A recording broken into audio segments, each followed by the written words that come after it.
Welcome to the Liquidity Event, a show about all things personal finance with a laser focus on taxes, financial independence, and equity compensation. Hosted by AJ and Shane of Brooklyn FI, each episode will focus on a personal finance topic, some driven by news headlines and sometimes driven by listener questions. And sometimes you'll just get two money nerds rambling about what they think is interesting. Just a quick note before we get started, this podcast is for informational purposes only and should not be considered tax or investment advice. So many shrimp. I got iodine poison. Welcome to episode 104 of the Liquidity Event, recorded on May 21st, airing on May 24th. We are your hosts, Shane. And I am AJ, lover of all lobsters and shrimp and garlic bread, more importantly. And we're going to have some Red Lobster related content for you today, as well as, speaking of fire food, we have the fire movement coming in hot. Thank you. Quick reminder for all you listeners, we're off the rails as usual, but also if you want to get on these rails, you can leave us a message and we will play it on the pod, and we will also answer your message. You can disguise your voice, use a fake name, whatever you want. The link is memo.fm/the liquidity events. You can find it in the show notes as well. AJ, how are you doing? I'm doing fantastic. A little toasty here in Brooklyn, New York these days. I feel like it's a gorgeous day. I was walking around earlier today. Beautiful weather. Everyone's happy. But the minute you go inside, it's like, ooh, do I put on the air conditioning yet? I don't know. It's kind of like that in between moment. So I'm struggling with temperature dysmorphia, as I usually am. How are you?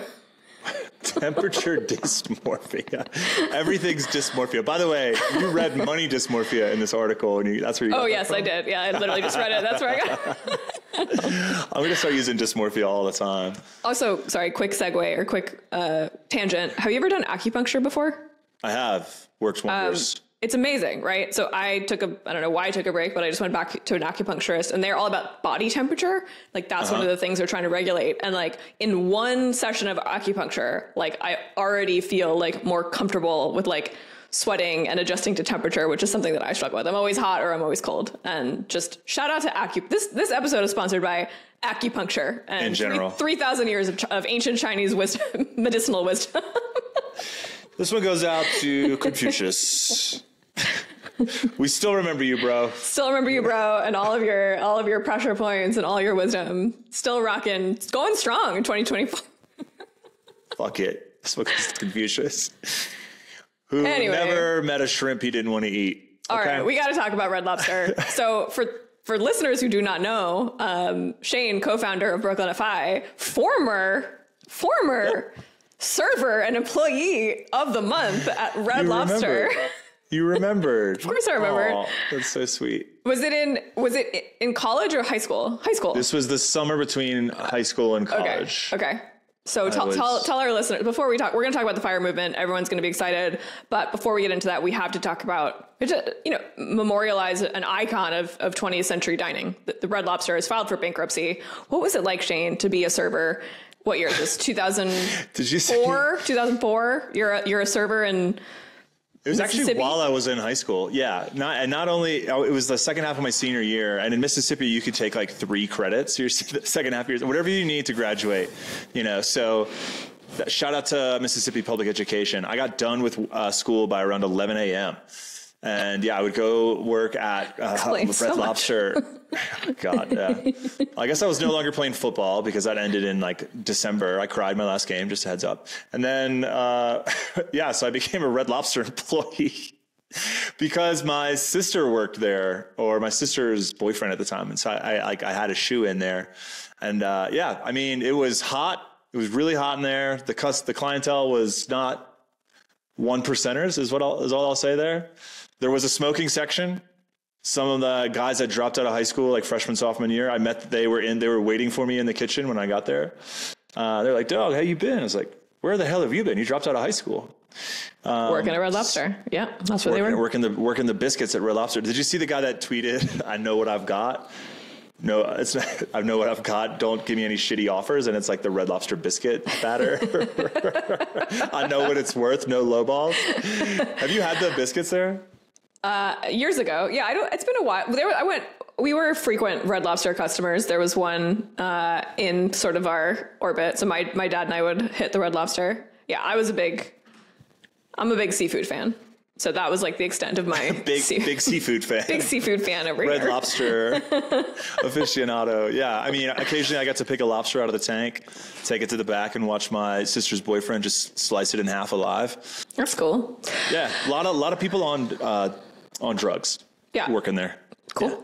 Yeah. So there's this article at Bloomberg.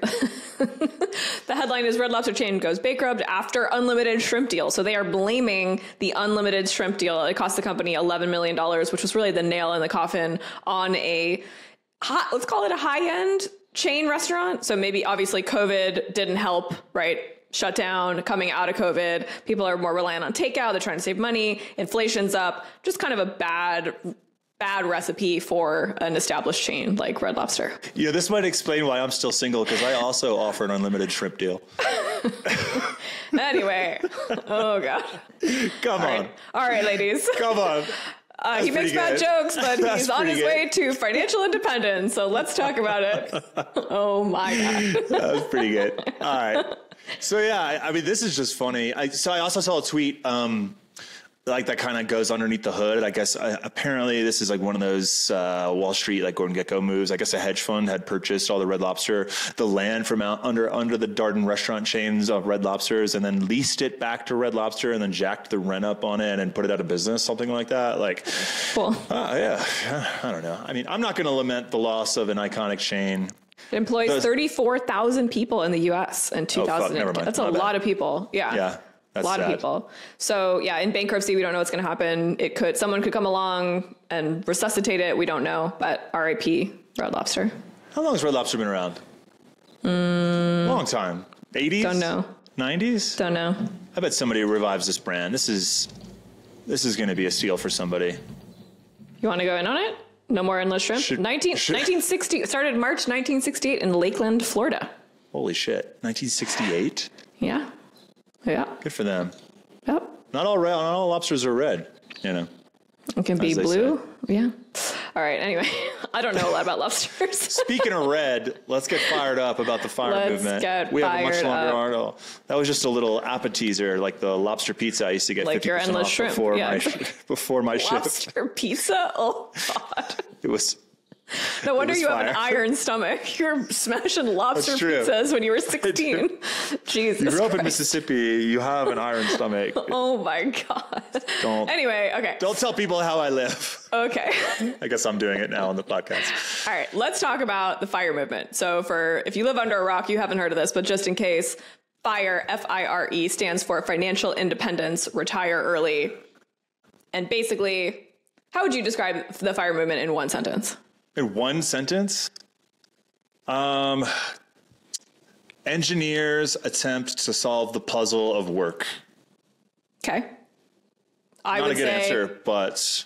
I would say determined to change their station in life. People make dramatic changes in their savings habits to get off the hamster wheel early.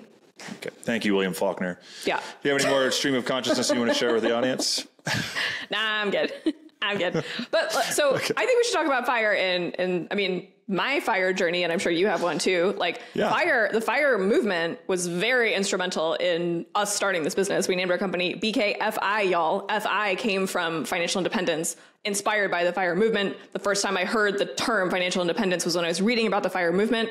The first time I ever started learning about investing way back when I was a wee baby music journalist was through financial independence movement. So it is an incredible tool and community for educating people about money, how to save money, how to invest money, and how to not spend money as well, I'm sure get into. So Brooklyn FI originally, weren't we talking about doing a RIA for like the FIRE movement? Wasn't that one of the ideas we talked about? I can't remember. History is funny. Memory is funny. Yeah, the recipe changes a lot over the course of time. Well, we were cooking up in the lab back in 2016. Who knows? But, it was, right. You we all go through a discovery of the FIRE movement. We thought, well, these people are going to have a lot of money, right? They can retire early, so why don't we focus on them? I think was the idea there. And if people, when you're in a wealth management business, the idea is to manage wealth, so you go to where the wealth is, right? So that was one of our first decisions, and then we did creative entrepreneurs, and then the tech employees just had a lot more money and a lot more suitable problems for us to solve and saw a lot more value out of it. So that's why we've pivoted our niche, and that's why we're over 80% tech now. But yeah, I mean, I don't think we ever had any FIRE people as... Well, we did. We sure did in the beginning. Right? In the very beginning, we sure did.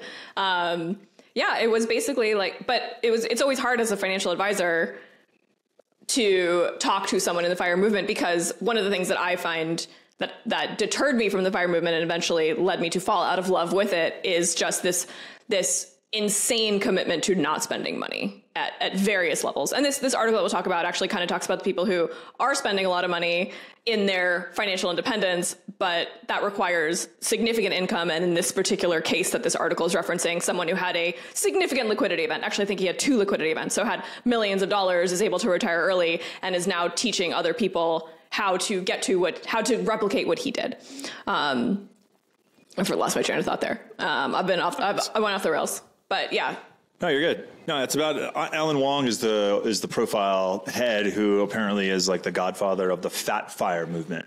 And this article does do an attempt to, I guess, split hairs between the various FIRE movements. There's fat FIRE, lean FIRE, coast FIRE.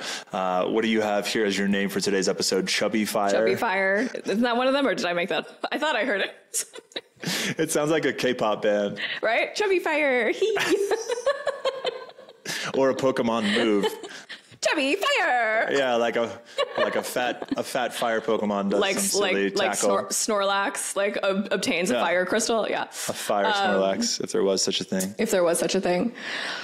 Yes, but the origins of the FIRE movement are they talk about this guy Earn, who's was basically I'm going to live in a trailer. I have a well-paying job, and if I continued to spend like a normal person, I would have to work in this well-paying job until I'm 65 or 70, and then be able to retire and reduce my style of living a little bit more. FIRE is, let me dramatically reduce my expenses right now so I can save 40, 50, 60, 70, 80% of my income. And then I have this big nest egg that I can live off of. I'm going to manage my own money. I'm going to become obsessed with money. And I think why I found this article so compelling, Shane, is because this woman is basically saying, I became obsessed with money. So I think the problem with the FIRE movement is that every choice I made in my life was about money and not relationships and not my own happiness. And I think that's kind of the problem with the FIRE movement, is that when you make a dramatic change, your religion, your faith basically becomes saving money and getting out this exit, which works for some people, but is problematic.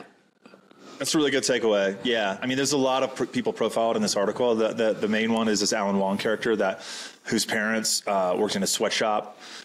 His dad died. He killed himself after he lost his business. Apparently he used to swim across. He swam into Hong Kong from Guangzhou, or however you pronounce that, using tennis balls. And then they worked in a sweatshop. And this character is honestly really lamentable. The son of this sweatshop worker who does get rich at 25, then buys a Lamborghini and a flamethrower and a full-size Iron Man suit and a 5-bedroom house in Celebration, Florida. It's like, what? And then he has no friends. He says he plays a ton of video games. Yeah. I don't know. There's this before and after. To your point, what do you do after retirement is a big part of this. And do you hang out with your friends? And he's like, I don't know what to do with my time anymore. I wrote down in my notes, it's spend your money on your friends. What is the point of life? A full-size Iron Man suit is not going to bring you happiness.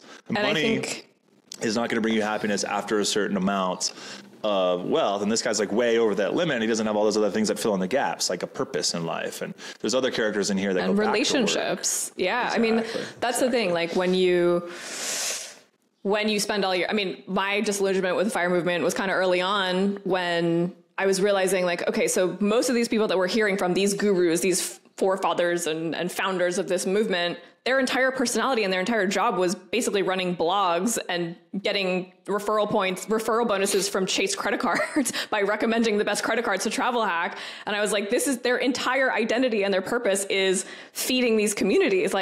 do you have any friends outside of this, which is now your job? Like, where are your real relationships? And that's what bothered me. So, did you also notice it's funny, I was read this article on my phone and I just pulled it up on my desktop, and the first image is this guy, Alan Wong, who's holding a flamethrower in front of what I believe is a Lamborghini. And his Twitter handle is literally on the door, like, as an advertisement on the door of his presumably $250,000 car, which just like, you hate to see it. I don't know. But that's the thing, like, FIRE at its core, it's, you can write your own story, right? You can have a different outcome than your parents and your friends if you have a little bit of discipline. And that's what I love about it. So let's talk about the positives, right? Like, you don't need to buy that thing. You can say no to that expensive dinner with your friends. Like, you can make certain changes in your life in order to get ahead faster, to have some security. And, you know, like this guy, a lot of the people who are attracted to the FIRE movement come from really awful money situations, right? Whether it's growing up in poverty, whether it's leaving a financially abusive relationship, whether it's just never being able to earn enough money to support their kids. Like, it is this amazing supportive community, which is why I think it's a religion, because you get into this, like, this church thing. And this article mentions, and you sent me the itinerary for this conference, what's it called? Like the Money Economy ME conference. Like, you now have this group of people that you get to belong with if you didn't have that before. So I don't know. It's two sides of the coin, right? It's, what are your relationships outside of the FIRE movement, but also, do you have very deep relationships in this movement? No, I appreciate your perspective on that. It's these types of articles that a lot of people wish that they had. A lot of people are jealous, right? And there's a lot of starving people in the world. And so, like, these articles are very triggering because so many people want to be financially independent. So it's fun, or it's interesting to see somebody that is financially independent and still not happy. Yeah. Right? Like, it makes you think about what really matters in life. Yeah. But there are profile, and almost everyone in this piece does have a rough background. And, like, some people are started off at net worth of 0 at age 50 and were able to retire 13 years later at 63, like, really inspiring stories. The writer's own journal, like her own history of being what does she have here? She sold Costco snacks, arbitraged them in elementary school. Love that. As someone that sold bubblegum in 6th grade. Hawking homemade bookmarks. It's like, so she's been an entrepreneur. Like, I'm sure even as a writer, she's probably even a freelance writer, like, picking up this article. And that's just a hard row to hoe. And, like, if you're going to reach retirement, like, financial independence. What? I said that right? You're the one with the issue with idioms, brah. So she also mentions that when she was talking to some people that learned about the FIRE movement, that she felt like they had learned a secret skill, or they had a secret weapon now. And it reminded me of you, and it made me think, like, I remember when we first met, you were learning so much about personal finance. Did you feel like you learned a lot of secrets when you became a CFP? Yeah, it's funny. I was just thinking about my old podcast intro was, do you ever feel like there's this secret language of money that you don't speak? You know, like, that's what it felt like when, you know, I was making not a lot of money. Sure, I was contributing to my 401k. Thoughts on 401ks, go to last week's episode. Like, there wasn't money, there wasn't room. Why would I learn about money? I didn't have any money, and my salary didn't provide any opportunity to save more money. So, like, why would I be concerned with it? The only, like, we were talking last week, like, what was my gateway drug into personal finance? It was making more money. It was having a little bit of buffer in that checking account. And then I found FIRE. It was like, take that little bit of buffer, set up really good habits, be able to live on very little. That's a superpower, right? That's what FIRE is all about at its core. What? So you agree? Yeah, I agree. You agree that high standards are a tax on yourself that you pay to other people? Absolutely. Yeah. Yeah. I mean, that's like when you discover, like, money is all about self-control, right? It's all about, like, setting goals and trying to achieve them. And when you don't achieve them, it feels shitty and you feel bad about yourself and you spend more money and then you end up in credit card debt, right? That's a tale as old as time for various reasons, right? And some people end up in credit card debt because they spend frivolously. Most people end up in credit card debt because they have a medical emergency or something happens they can't control. So, like, let's not shame people for being in debt. I think FIRE is like this, like, methodical, like, 10-step, I don't know how many steps it is, like, path out of this thing that you are, this hole you're in, right? How do you climb out of the grave? Like, FIRE is like offering you a hand to pull you out. That's how I felt. You know, the easiest way to have enough money to retire. What is that, Shane? Just stop living. So there's right. Exactly. You can always just cut your life short. What's that? Yeah, what's that? That's like the old school financial planner. It's like, I could tell you how much money you need when you're gonna die, like to last the rest of your life. Just tell me the day you're gonna die. Tell me when you're gonna die. Yeah, good old-fashioned joke here. So I would like to dive into some of these other types of fire that they outline in the article here. This is kind of fun. There is fat fire, which is essentially you'll be able to retire early, but you want to spend a lot of money. And they loosely describe it as spending over $100,000 per year, which generally means you need about $2.5 million. There's like some basic math. We won't go into the math on this podcast because math over podcast is ridiculously crazy boring. But essentially, you multiply the amount of annual spend times 25. So if you want to spend $100K, you need $2.5 million. And then there's lean fire, which is like the old school Mr. Money mustache, early retirement extreme, your money or your life, where, like I was saying about high standards earlier, you just get comfortable with eating rice and beans, and then you don't really need as much money. Maybe you just pinch and save. And then what else do we have in here? We've got coast fire. Do you know what coast fire is? I didn't get that one. I don't remember that one. I think coast fire is where you have enough money to coast. And but you still work. Yeah. You still work like a park ranger job or something where you reduce your salary dramatically, but you still have health insurance through some job. That seems like the most attractive one to me. Well, I mean, fat fire, obviously, but when it comes to the trade-offs you have to make for fat fire, we'll circle back to that. And then there's barista fire, which I found, which is one of my favorite ones. And that's where you have enough money to retire, but you work as a barista at Starbucks so that you have health insurance and all the benefits, or whatever, like, I guess barista fire. Mine is Trader Joe's fire. I cannot wait to work at Trader Joe's. I love Trader Joe's. What would you do at Trader? You do love Trader Joe's. Oh my God, everything. I would check people out. I would talk to them on what they're making. I would restock the shelves. I would help people find things in the store. Like if I could live in a grocery store, I would. It's my favorite place to be, honestly. You do really like grocery stores. I took Shane to his first Trader Joe's at age Hawaii. 34. It was crazy. Yeah. He's like, oh, I've never been here. I was like, what? I don't have the same love for food that you do. That's true. It's true. Yeah, I just don't cook. Which like was kind of an issue for me when I was at my like peak of like being into fire, when I was like, I can save 50% of my income. I can do this, which I did for the better part of a year. It was when we had just started the business and I was like, I don't have any money to like spend on shit right now. So like, it was really hard for me as someone who's one of my greatest passions is eating and cooking and going out to eat with people and socializing. That's how I spend time with friends. Like that was really hard, but I made some changes. I was like, hey, let's not go to that restaurant. Let's go get tacos in the park or whatever, like that was there are adjustments you can make. Yeah. Yes. I think both you and I are capable of scaling up and down the hedonic treadmill, so to speak. I mean, yeah, my husband and I talk about that all the time. It's like we have immense lifestyle creep, but we talk about this all the time. Like if shit hits the fan, like we're both ready to go back to like rice and beans. And we have like our, like in case of emergency, like break glass situation, like what would we change? We have to lose this. And here's how we would change our life. And we could get through it. I hope. So what are you shooting for here, AJ? Are you shooting for fat fire? I'm shooting for fat fire. I'm a fancy bitch, as you know. I like the finer things in life. I love to travel, which is expensive. It's an expensive hobby.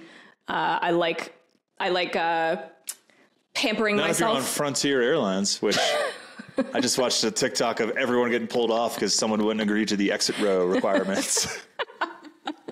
Which was awesome. Can you imagine being in the back of the flight and they're about to take off and some girl's like, no, I'm not. No, I can't do it. I'm going fat fire. Fat fire was introduced to me as a concept like years later. Like had I discovered that early on, I feel like that would have been more compelling. So like I understand why that's I feel like the movement has grown beyond like the cuckoos who are eating peanut butter and jelly sandwiches and not leaving their house. Like Mr. Money Mustache was so compelling as like a figure and kind of a villain in that he was like, he like made a contraption to like scoop the sides of the peanut butter jar and make it last longer. And like his kid like couldn't go to the birthday party because it had to bring a gift. Like that was so extreme. What comic book universe is that a villain in? The peanut butter scraper guy. Peanut butter scraper guy. But there's a whole New Yorker makes profile. You feel guilty for not scraping the sides of the peanut butter. But he was so inspiring to people. Love it or hate it. Like, his blog was putting a human face to these principles and saying, look, I'm doing this with my family in Longmont, Colorado. And you had hundreds of people literally moving their families to Longmont, Colorado to be near Money Mustache in this, we're all saving money together. We're all going to have this different American idealism, which is, again, this is a cult, but whatever, or a religion, not sure which side of the spectrum it leans on, as most big ideas do, right? It's just an idea until you get some guy waving a gun around with a bunch of people committing mass suicide. Anyway. Whoa. That escalated quickly. I was lining up my next bit there. Oh, you're ready? Okay, yeah. Hit me. No. I was just thinking about that's American that's what's special about Americans is the amount of engineering, creativity that they'll get, whether it's in entrepreneurship or apparently in saving money. Because the majority of these people, have you seen a European FIRE movement at all? Is that a thing? Because you don't hear about it, right? We only hear about in the journal, Americans, because I think we're the only ones that want to retire early because we work 70 fucking hours a week. Yeah, because we don't take all of August off. Right. Like the Europeans. Why would you retire early if you when you have bank holidays? 10 weeks vacation. Right. You get a siesta every day at 3:00. Can you imagine that in the States? Yeah, I don't need to retire early. I can retire early every day at 3:00. Can you imagine in in San Antonio or something, if some boomer walked up to the post office and they were having a siesta, they would immediately firebomb the post office. They would storm the Capitol if we started siestaing anywhere in the States. I think we should have a mandatory siesta in the States to get everyone to chill the hell out. That's socialism, baby. I love it. I love it so much. Oh, the Illuminati wouldn't be too into that. I don't think they're going to allow the siesta idea to catch on here in the States. We wouldn't be funneling all of our tax dollars up to them at that point, or a little bit less wouldn't help. What else should we cover in this article?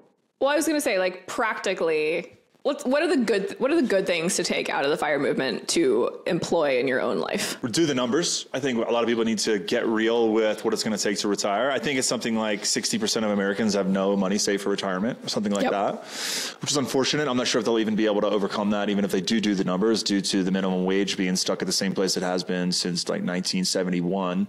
Obviously an exaggeration, but yeah, I don't. Incidentally, 3 years after Red Lobster was founded. Incidentally, what is the connection? 3 years? I don't know. You just said 71. I was like, that's 1960. Get the hell out of here. I think it makes us think about our connection between money and our lives. A lot of the other people in this article were talking about how they lost. There's this guy that's in Boston that he's always seen himself as an architect. And so he's trying to imagine his life after an architect. He's only I am an architect. He considers him faddish fire. He's getting $10K a month from his nest egg. He's only 52 and all of his friends consider him an architect. And I think about myself, as an accountant, that's how a lot of people see me. And unfortunately we use that heuristic to summarize people. And you would do that because you're an accountant, or you are a Libra because we use these labels very easily. Yeah. To be labelless is to be lost in a sense. Right. But I think part of the FIRE movement is the ego stroking of your identity is you retired early and you're a millionaire. You're a millionaire at 35 because you saved your tech salary aggressively. And now you get to have that label in your friend circles, which good luck being friends with someone who's very dedicated to FIRE, as we've seen. No, absolutely. Yeah. I think I would wager that these people have a smaller circle of friends, or a lower average number of friends than your average person, despite I think it's expensive to hang out with friends. People just naturally incentivize each other to spend money, right? I don't drink alone, right?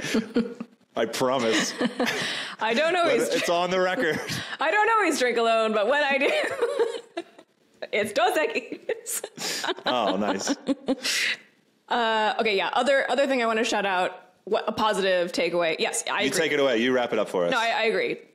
Getting in touch with your numbers, people who have avoided personal finance, maybe are in a shitty financial situation, the idea of setting goals and being okay, FIRE tells me I got to pay off my high interest debt, got to get rid of that credit card. Like now you have a goal. Now you know that if you don't go on that vacation, you will be 3 months closer to hitting your FIRE number because you have this debt you got to get rid of. So I do think it is a very helpful framework for people who are not financial planners and don't work in finance to have a grasp of how money works and how it impacts how money is impacted over time, right? It's not just I save money now, it's what happens when I invest it and what happens when compound interest does its thing on my 401k in the market.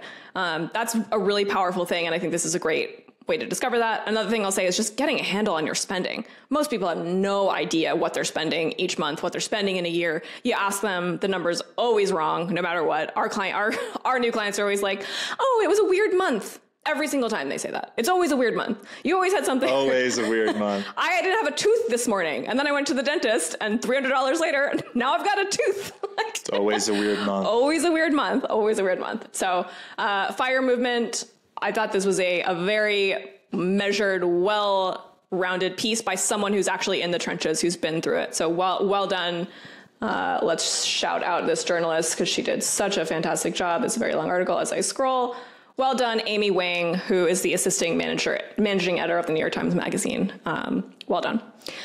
All right, quick audience question. My bad. We've been talking a lot about non-qualified stock options. There's been a lot of questions from clients around these, so I wonder if the wider world is thinking about these as maybe people are moving into consulting roles, getting paid in equity. But we have a question, which is, I just got my NSO grant and they are eligible for early exercise. Should I exercise the full amount and what is the impact? Great question. So not without getting too technical here, basically, when you get a grant of stock options, you don't just get them all at once. They have to vest over time. You got to do the work. You got to stay at the company. Sometimes you get this option to early exercise, meaning you get to expedite the vest. And basically you have the opportunity to exercise early, meaning you pay the tax, you purchase the options, you pay the tax consequences now, and the vesting we kind of just sweep under the rug is a very oversimplified explanation of early exercise. So this person is asking, should I force that tax event? Should I do this now?